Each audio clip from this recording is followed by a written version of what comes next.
Willie Mo Jr. here. If you follow me on Facebook, you know I've been into my little workout journey. I started doing this little beach body thing, and it's really been working. Your nephew been really straight getting a little muscle gain on. You understand me? Flat out. Although I do a lot of stuff at the crib, I still like to go to the gym. You know, because it be a whole lot of little sights and stuff at the gym. Bro, what you mean by sight? Never mind.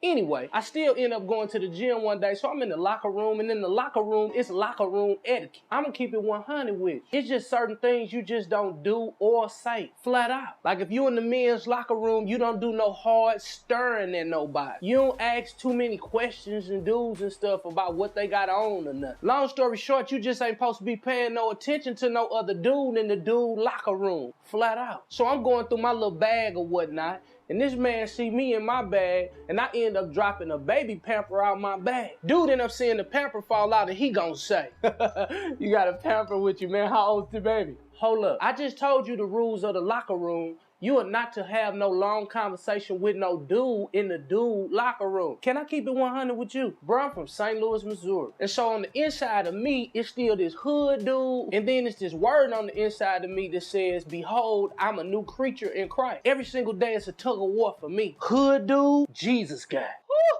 Flat out. But today, my Christian dude was. I told him, I have a 1-year-old. He's amazing, man. And, you know, I always carry his Pampers with me, even when he's not with me. He was like, you carry the Pampers with you? Why do you carry the Pampers? I told him, bro, this pamper remind me of why I do what I do. And so every time I attempt to get tired and want to quit on something that I know I got to do, I look at my pamper. And I remember that there's a child at home depending on my every move, depending on the fact that his daddy's gonna walk in integrity, depending on the fact that his dad has to get the job done. No excuses. Little dude was like, but he got my point. See, it's important for you to know exactly why you do what you do. So many people quote the scripture, I'm more than a conqueror. But what if you really believe that? What if you were more than a conqueror? I believe you believe it.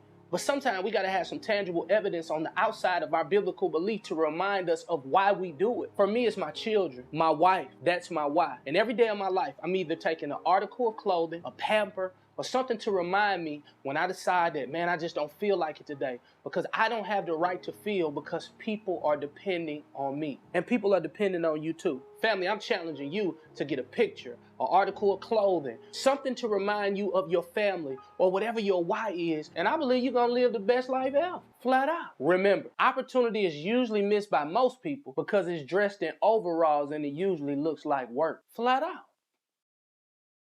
Hey family, make sure that you share this with as many people as possible. Just click share if it's on Facebook. You copy the link and start texting people and make sure that this thing do 1 million hits. And make sure you log on to YoungFlyingSave.com and pick up you a Young Flying Save soldier shirt. I'll see you next week. Flat out. Well, the kingdom is my business, but now this right here is personal. Kingdom is my business, but now this right here is personal. Kingdom is my business, but now this right here is personal. This right here is personal. This right here is personal.